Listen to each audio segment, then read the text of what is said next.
Salut les amis, comment vous allez? C'est votre gars, c'est GGF, vous connaissez déjà. En poste pour la vidéo du jour.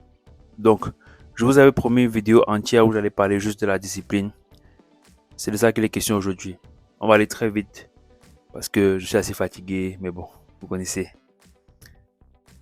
Ça passe. Vu que moi aussi je travaille sur ma discipline, je ne dois surtout pas lâcher. On va commencer. Quels sont les petits conseils ou les choses que j'ai remarquées jusqu'ici en ce qui concerne la discipline? La première des choses, je dirais, c'est vraiment ce qu'on appelle l'effet cumulé, la consistance. Si par exemple tous les jours vous faites 50 pompes et que vous vous rendez compte que vous n'avez toujours pas le biceps que vous voulez et vous vous dites non mais vraiment moi je ne vois pas de résultat là, il faut que j'arrête, et vous arrêtez, vous passez à autre chose. Ce que vous ne comprenez pas, ce que vous ne comprenez pas, c'est que en fait c'est en train de fonctionner, mais vous ne vous rendez juste pas compte et vous allez arrêter de travailler dessus et vous dire ah c'est pas pour moi. L'effet cumulé, c'est quoi? C'est la quantité que tu fais chaque jour. C'est la quantité, peu importe ce que tu fais pour atteindre ton objectif chaque jour. En fait, ça compte. Tu te dis peut-être que ça ne compte pas parce que tu ne vois pas un résultat rapide. Mais en fait, ça compte. Tu ne dois juste pas arrêter et continuer. Et moi, j'ai fait cette erreur plusieurs fois. Par exemple, moi, je suis très apte à faire des pompes. Mais c'est un peu compliqué pour moi quand on parle d'abdos et tout, parce qu'à chaque fois, j'ai des contractions au niveau du bas-ventre qui sont juste incroyables. C'est-à-dire que ça fait tellement mal. Ça fait en sorte qu'à un niveau, j'ai laissé tomber carrément tout parce que je me suis dit, ah, pourtant, je suis très fort en pompe. Vous voyez ce que je veux dire? Je veux dire, en fait, je suis quand même plus apte à faire les pompes. Pour dire que ne vous concentrez pas sur un résultat imminent ou un résultat rapide, mais dites-vous plutôt que peu importe ce que vous êtes en train de faire aujourd'hui, là, c'est en train de compter. Ça compte déjà. Que ce soit 5 pompes tous les jours, c'est mieux que 0 pompes tous les jours. En fait, c'est ça qu'on appelle l'effet cumulé. À la fin de la journée, quelqu'un qui fait 5 pompes tous les jours est mieux que celui qui fait 0 pompes du tout. Mais celui qui va commencer à faire 5 pompes, quand il va se dire que non, il va se rendre compte que après un mois, 2 mois, il se regarde devant le miroir comme s'il n'y a pas un changement en tant que tel. Il va dire, ah, mieux pas boire mes bières comme celui qui ne fait rien du tout là.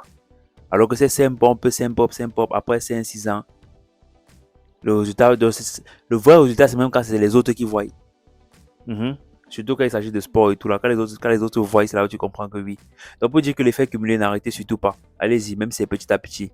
Même si c'est 5 pompes, même si c'est 20 pompes, même si c'est 1 heure de lecture, même si c'est 10 minutes de lecture. Peu importe ce que vous voulez faire, même si c'est dans une courte période de temps, c'est-à-dire que vous faites ça un peu tous les jours. C'est 1000 fois mieux qu'une personne qui ne fait rien du tout. Comme on dit souvent, 1000 fois 0, c'est 0. Mais 1000 fois 0,99999, c'est quand même quelque chose. Et c'est mieux, c'est 1000 fois mieux que 0. Deuxième des choses, il faut avoir des priorités. C'est-à-dire que sur vos objectifs et sur vos tâches au quotidien, il faut avoir des priorités. Des choses que vraiment, si vous n'avez pas fait ça, c'est que vraiment vous n'avez rien fait. Vous pouvez avoir 10 choses à faire, mais au fond de vous, vous savez qu'il y a 2, 3 choses que vraiment vous devez faire tous les jours. Il n'y a rien à faire. C'est quand vous avez fini ces 2, 3 trucs-là que vous pensez au reste. Mais c'est ces 2, 3 trucs-là qui sont vraiment, vraiment très importants pour vous. Donc, il faut avoir des priorités, c'est très important. Parce que là, tu sais que non, quand ma journée commence comme ça, là, il y a ça, ça, ça, ça, ça, ça. Si j'ai à faire ça, non, ça va. Le reste, je peux gérer. C'est très, très important. Il faut accepter de prendre toute la responsabilité et ne pas avoir d'excuses du tout. C'est-à-dire que si vous n'y arrivez pas, c'est vous le problème. Ce n'est pas que non, tel a fait ci, tel a fait ça. Prenez toute la responsabilité. Même si vous pouvez vous expliquer et faire comprendre que non, c'est parce que non. Il n'y a pas d'excuse là. Surtout pour ceux qui sont vraiment des entrepreneurs et voilà, le business repose seulement sur eux et tout ce qui va avec. Ils vont expliquer ça à qui? Tu vas expliquer ça à qui, mon gars? Il s'agit seulement de toi et de toi et de toi. Pas d'excuses. Tu prends toute la responsabilité sur toi. Si tu n'y arrives pas, man, tu vas t'apprendre qu'à toi et à personne d'autre. Je dis bien à personne d'autre. Prends toute la responsabilité. Je sais pourquoi je dis ça. C'est très important. Parce que le cerveau, c'est facile de créer des excuses. Ah, non, là, je me suis réveillé un peu tard aujourd'hui. Ah, vraiment, je me sens pas bien. Ah, gars, la nuit est vite tombée. Ah, mon frère, on m'a appelé de venir faire ci. Gars, il y a eu une urgence. Les excuses, en fait, il y en a tellement.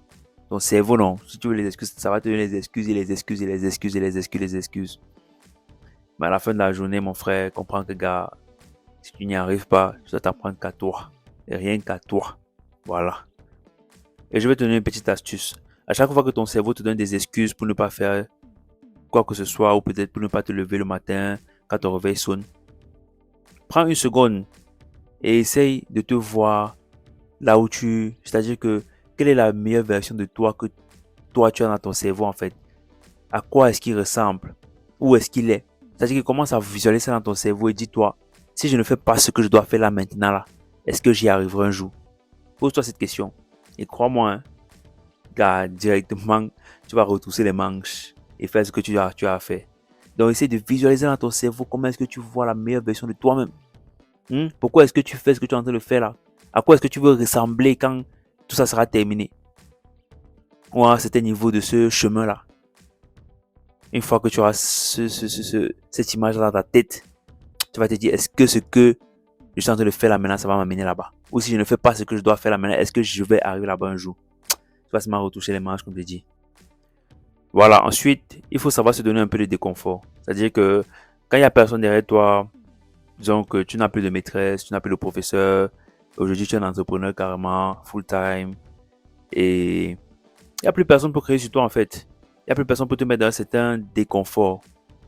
C'est-à-dire que toi, tu peux être dans le confort tout le temps parce que non, ça dépend de toi. Mais il faut apprendre à te mettre dans un certain déconfort en fait. Il faut être déconfortable des fois.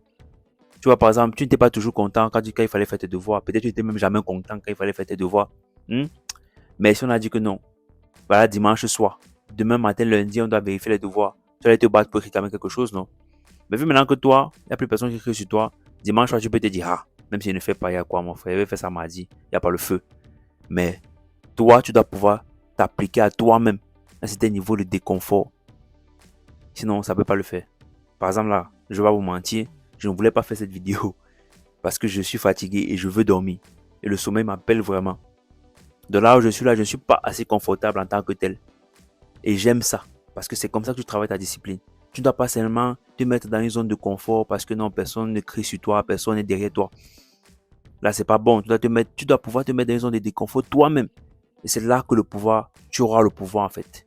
Très important. Donc, à chaque fois que tu te dis, non, j'ai pas envie de le faire, je sais que je dois faire, mais j'ai pas envie de le faire, fais-le. Parce que c'est là que tu te mets dans la zone inconfortable dont tu as besoin pour pouvoir atteindre tes objectifs.